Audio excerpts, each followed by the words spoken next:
Conference League quarterfinals are complete. We know our semi-finals now. They are confirmed. And yeah, I didn't do a review of the first legs, but I thought we'll do a review after both legs were done. So here it is.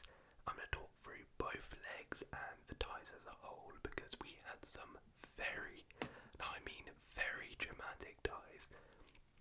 I love the Europa League and I love the Conference League because I said it before in one of these videos, but while the quality on display is not of the level of the Champions League, the drama is just as good, maybe even better.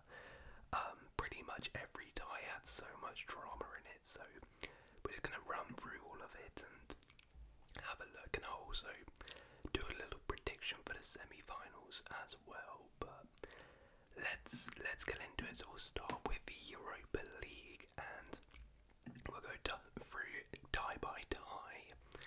So the first tie we'll look at is Bodo Glimt versus Lazio. So the first leg ended 2-0 Bodo Glimt, a brace from soundness, and Bodo Glimt stunned Lazio in this first leg.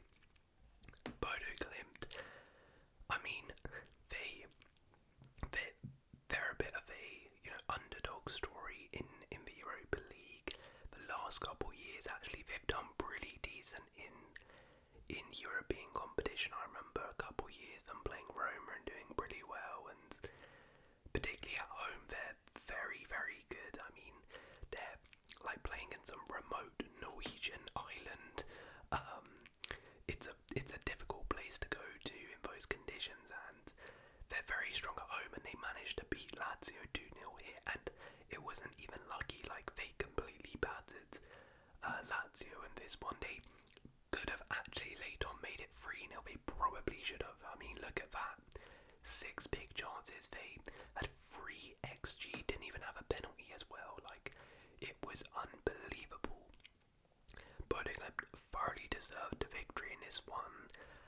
Lazio, who topped the league phase, and a lot of people actually think going into this were the favourites for the Europa League, having a good year in Serie A, completely outplayed by Bodo Glimt in this one. Jans Peter Haugen was fantastic. Their second goal was really nice, and they played some really good stuff. But you did always feel 2-0 while Bodo Glimt played very well. Going to Lazio away from home was going to be a difficult task, and Lazio could overturn it, and they did. It was a dramatic tie because it ended 3-1 in the end after extra time. So Lazio in the 93rd minute scored to make it 2-0. Bodo Glimt were holding on throughout the game. Lazio made it 1-0, Daddy Castellanos in the 21st minute, and then the 93rd minute winner from Noslin sent them to extra time. Absolutely broke Bodo Glimt's hearts, shattered them. Lazio had done this in the previous tie too, in the round of 16.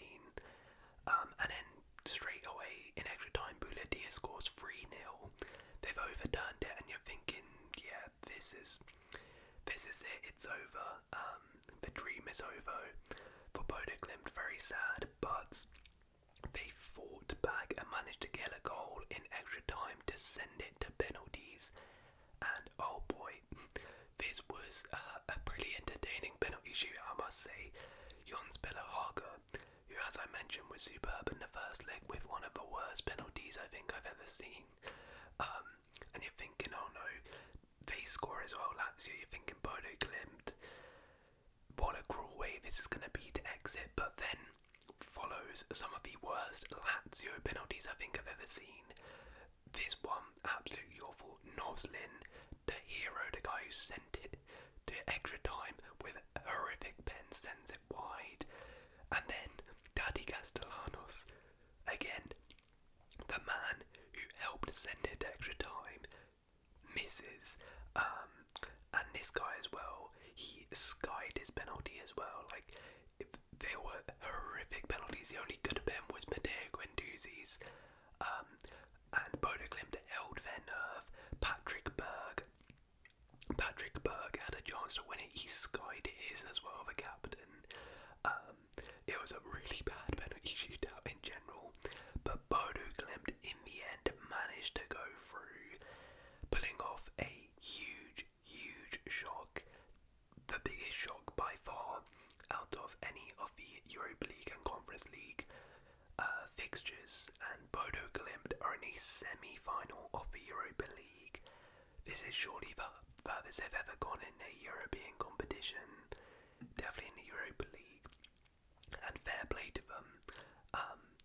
And yeah, I think they can potentially go all the way. They definitely can. They're a really strong side at home.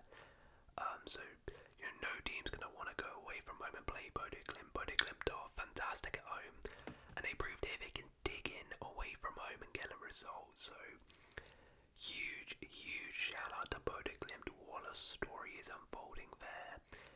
But Lazio, I mean, they've just completely messed this up. They had a great chance here to reach the semis, and they're sort of falling away in the Serie A Champions League race too. So now they're out Europa League. Their season is slowly unravelling now, and a really disappointing exit from them. But what a story for Bodo Glimt. Alright, next up we have Lyon vs Man United in maybe one of the greatest two-legged ties in Europa League history, honestly. So the first leg ended 2-2 in pretty dramatic fashion. Andre Onana, so before the game, obviously him and Nemanja Matic had a bit of a spat. Andre Onana said he was better than Lyon, United were better than Lyon or something along those lines. It wasn't too harsh, to be honest, but Matic just clapped back and called him like the worst goalkeeper in Man United history, which was absolutely hilarious. So that added a little bit of bite to the game, and Onana proceeded to drop an absolute stinker and was at fault for both Lyon goals, and a 95th minute goal from Lyon managed to tie it up to make it 2-2 after United came back from 1-0 down with a brilliant Euro goal and Xerxes' late goal. So it ended 2-2 in very dramatic fashion, going back to Old Trafford where, I mean, absolute chaos unfolded. It ended 5-4. Man United progressing on aggregate 7-6 after extra time. United went 2-0 up at half time. They're thinking they're through, they're in. 2 goals in 7 minutes, and suddenly they've completely bottled a 2-0 lead, and we're heading to extra time. Just before extra time, Tolisso gets a second yellow and a red card, so Lyon are now down to 10. By the way, that red card was an absolute joke. There's no way it's ever a second yellow, but unfortunately VAR can't get involved for a second yellow. But yeah, that should have never happened. But anyways, we're going to extra time. You're thinking, okay, United have the advantage here. They've bottled the 2-0 lead, but surely with a man over, they're going to do it. Then suddenly, 2 goals in 5 minutes, and they're now down 4-2 and need 3 goals to progress. And then a remarkable comeback, you got to give it to them. Fernandes scores a penalty in the 114th minute, 120th minute Mainu scores, and then 121st Sir Harry Maguire pops up with a header and wins it 5-4. It ends 7-6 on aggregate. I mean, wow, what a European tie. As I said, this is one of the best Europa League ties in history, honestly. See, extra time, it's usually a bit of a damn squid, and nothing usually happens, and I was kind of expecting that. We got 5 goals in extra time. 5 goals. That is ridiculous. Yeah, it's mad. United bottle it. Lyon come back. was a Lyon remontada, 2-0 down, they go 4-2 up, and then it was a Man United remontada. Lyon collapse and Man United win 5-4. It was completely insane. Yeah, I mean, fair play, Man United. It's an unreal comeback, and they're through to the next round.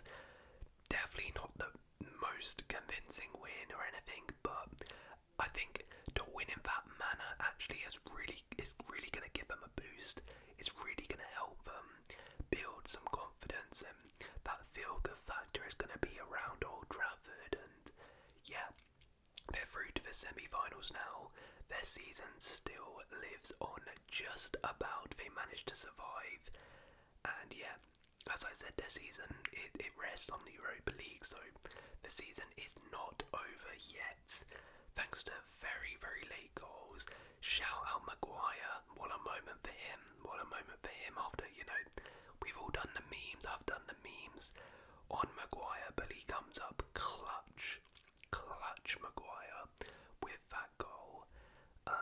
And yeah, United are through. Lyon, though, I mean, wow. I mean, there's no excuse really.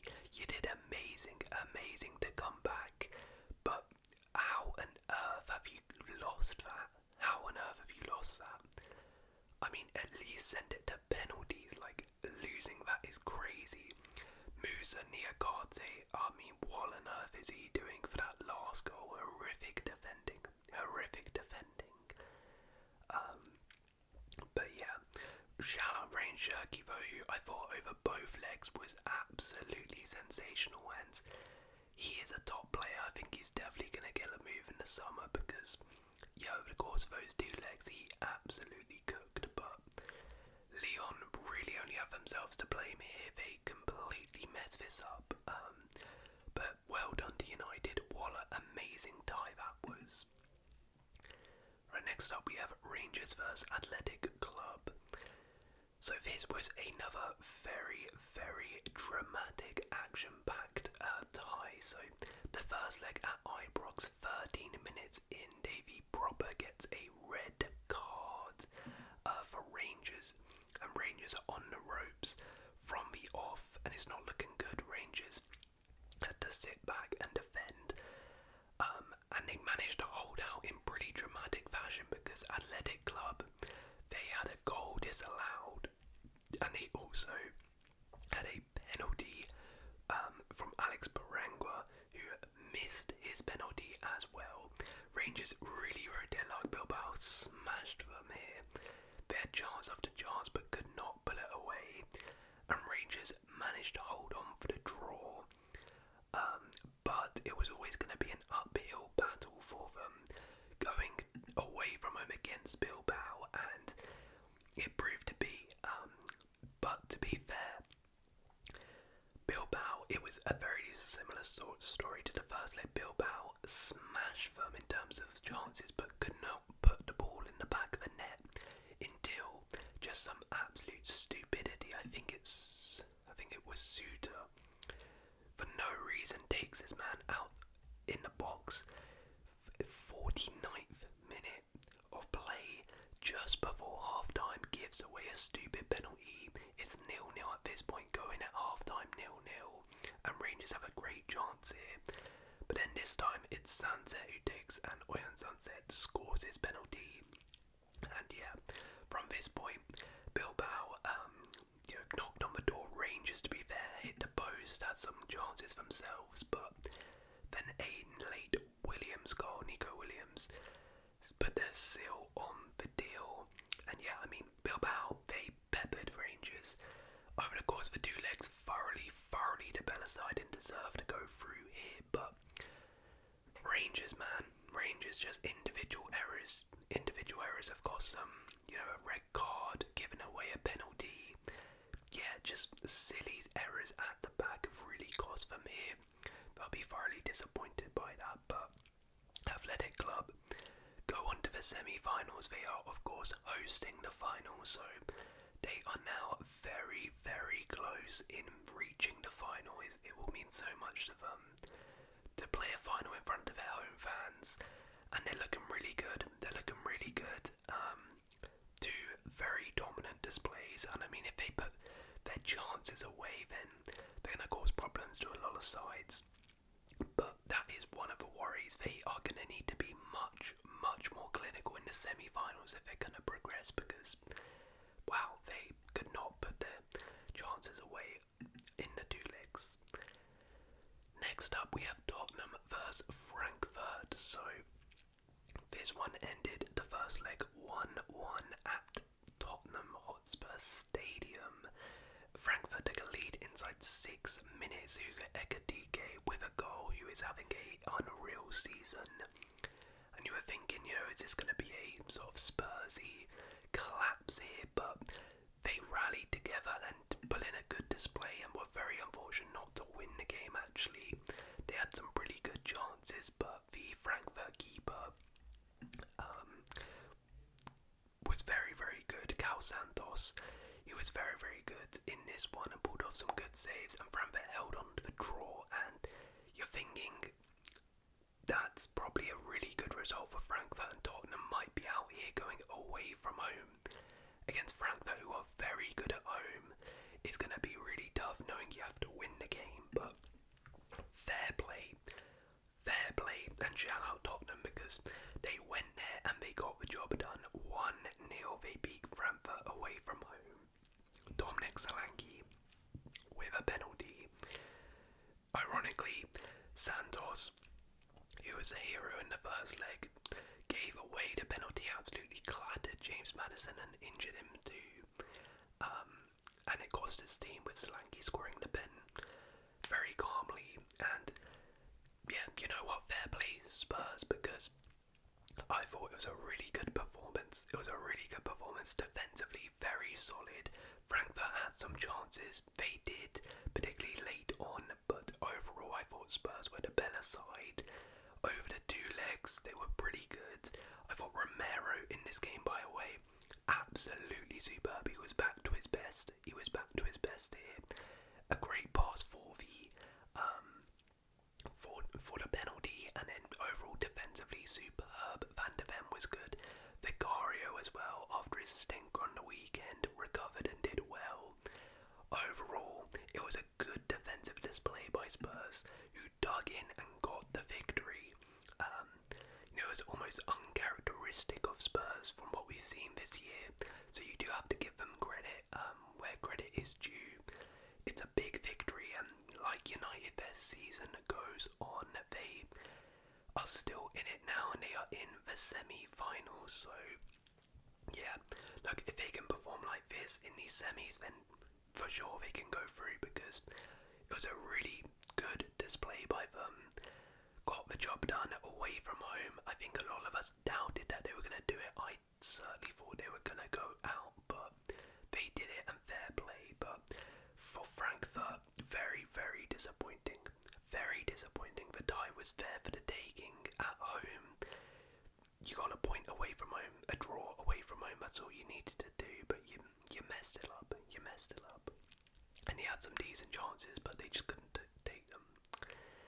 Right, so that leads us to our semi-finals. So the semi-finals of the Europa League now this season are Tottenham vs Bodo Glimt and Athletic Club vs Man United.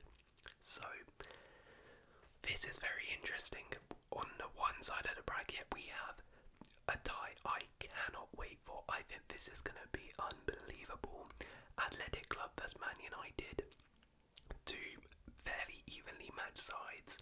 I think this is going to be fantastic. I think it's going to be absolutely fantastic. Should be an absolute banger of a tie over two legs. And then on the other side of a draw is very interesting. Spurs vs Bodo Glimt. Bodo Glimt, you know what? I think they'll actually be, I think both teams will be very happy with this tie. I think both teams would have wanted each other here. Bodo Glimt will fancy themselves against this Spurs side for sure, particularly at home. And equally Spurs, obviously on paper, have got the easiest team here, and on paper should win and should be going to the Europa League final, but do not such a Spurs thing to do, wouldn't it, to lose to Bodo Glimt? But it's going to be interesting because Bodo Glimt is very real possibility could be in the final of the Europa League. But equally, we are very close to having a all-English final between Spurs and United, which would be really, really cool to see. But we could also see Bilbao making it to the final. They can get past United and then be at home in Bilbao in the final. Would be pretty cool. But anyways, that was the Europa League. Let's have a look at the Conference League because I'll briefly touch on it, but it actually had some real drama in it. And obviously Chelsea are in it, so why is it just not even coming up? Are you kidding me? Right, I'll just have to go on Chelsea. Oh god, I didn't want to speak about this, but anyways, so Chelsea versus Legia Warsaw. We won the first leg 3-0 away from home. Had a wicket goal, a brace. Tariq George scored as well. His first Chelsea goal, which was nice. It was an abysmal first half. I mean, we did absolutely nothing in this first half. Look at this. Yeah, it was really bad. But then in the second half, we did improve. And eventually, the quality shone through. Legia Warsaw were really bad in this game. They offered absolutely nothing on our goal, and they were not good at all. But we also even had a penalty in this game, and Kunku missed. I mean, gosh, and Kunku, what on earth has happened to him? He can't even score in the Conference League now. That was like the one place he was actually doing well. He can't even do that anymore. But then in the second leg, we lost. I can't believe I'm saying this, but Chelsea won, Legia Warsaw 2. Yeah, we lost at home to Legia Warsaw in the Conference League. It's a new low. It's a new low as a Chelsea fan. And for anyone thinking, the die was done, we were being complacent, we played the kids, I would be understanding if we sort of played the kids like I was expecting, but no, we played almost our full strength team at this point. It was a very strong squad, and this squad lost at home to Legia Warsaw. We tried to use this as a confidence booster. It was the complete opposite. I mean, this is a confidence deflator because pretty much our first team, almost our best possible team, can't even beat Legia Warsaw at home. And the sad reality is they deserved it. They deserved it. They had some really good chances and even could have scored more. There was a point when they went 1-0 up. Shortly after, within 12 minutes, they almost went 2-0 up, and we would have been on the ropes in terms of going out. I mean, it's an absolute joke. It's an absolute joke. Offending for the goals was horrific. Philip Jorgensen, wow. I mean, he is. Gosh, I thought Robert Sanchez was bad. Jeez, this guy is horrific as well. I can't believe we signed this many goalies and they're both this bad, but yeah, it's pretty embarrassing. It's pretty embarrassing, and I'll tell you what, we'll have a look at the semis in a bit, but I'll tell you what, we are very lucky with who we've been drawn, because I'm not confident we're beating the other teams over 2 legs at this point. The way we're playing is not good, and this is a real confidence deflator, as I said. But shout out Legia Warsaw, what a nice moment for them beating us away from home. Right, next up we have this tie, which was absolutely nuts. I have no idea how you pronounce this. I'm just going to call him Djurgarden versus Rapid Wien. So Rapid Wien beat them in the first leg away from home 1-0. It was a horrible own goal by the guy. Tapped in past his own keeper. The keeper was going to collect it.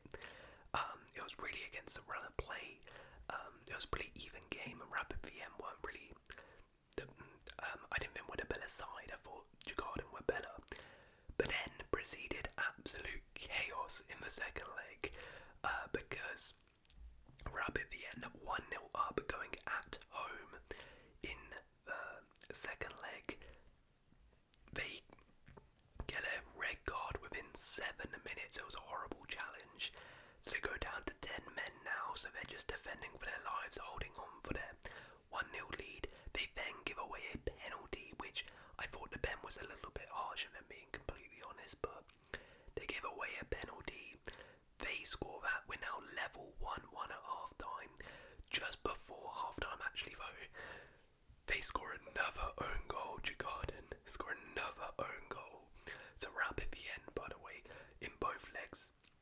In both legs, the only 2 goals Djurgarden conceded were own goals. But anyways, it's 1-1 at half time. Rapid Vienna 1-0 up, but they have 10 men. And then in the 77th minute, Djurgarden score a banger to send us to extra time. In extra time, another banger gets scored. This guy scores a brace, Gugelson, and that kills the tie. And then there was another red card by Rapid Vienna, who just completely lost their heads. So Rapid Vienna ended up losing 4-1 at home versus Djurgarden. They had 2 red cards and lost 4-2 after extra time. I mean, what a crazy game. What a crazy game. But yeah, Djurgarden, are they Swedish? Yeah, they are Swedish. The Swedish side make it to the semi-finals. Great moment for them. Great moment for them. So well done to them. Next up we have Celje vs Fiorentina. Again, actually a really good tie. Celje, I believe, yeah, they're from Slovenia. Real underdogs, but they gave it a real good go as Fiorentina. They lost at home the first leg 2-1, but they played really well and very unlucky to lose that game. And then they went away from home against Fiorentina and almost pulled it off. They went 1-0 down, but then they clawed it back to go 2-1 up, and were going to send us to extra time until Moyes again, who's had an unreal season, scored a brilliant goal to break their hearts and send Fiorentina through. Yeah, Mandrago, this guy absolutely, I don't know what it is, but loves scoring in Europe for Fiorentina. Scored in both legs, came up clutch, but Fiorentina make it to their 3rd consecutive semi-final in the Conference League. They've made it to back-to-back finals. Will they finally do it? But they just about get past Celje. Fair play to them. They went out on their shield and they almost pulled off an unreal comeback here. And then this one was a little bit more straightforward. Betis vs Jagiellonia. Betis won 2-0 comfortably in the first leg at home. They went away from home, and to be fair, Jagiellonia gave them a good game. They had some good chances, almost scored just before half time. They had a disallowed goal, but in the end, it ended 1-1. Jagiellonia gave it their best shot, but Betis went through 3-1 on aggregate. So this is now our semi-finals. We have Djurgarden vs Chelsea and Betis vs Fiorentina. And this is what I was talking about. Genuinely, we are so lucky we have these guys, because if we got Fiorentina or Betis, I think we're out. I genuinely do. The way we're playing, I don't think we get past them. And hell, who knows, Djurgarden might even pull off a shock and beat us, but Betis Fiorentina should be a really good 2 legs, 2 very evenly matched sides. So it should be interesting what happens there. And let's see if Fiorentina can do it. Can they get to their 3rd consecutive Conference League final? And it would be pretty funny if they lost it for the 3rd time in a row. But yeah, that's the Conference League, and that is the Europa League. Oh wait, I forgot to do predictions for them. Quick little prediction for it. I will say Betis Fiorentina tough. Chelsea, we should get through. I think we should win that and get to the final. Betis Fiorentina, that's really tough. That's really tough. But I'm gonna say the experience factor comes into play here, and Fiorentina manage the tie and get the job done. So I say we get a Fiorentina Chelsea Conference League final. For the Europa League, I didn't do a prediction. For the Europa League, I think, for me, Bilbao, Man United is tough, but I think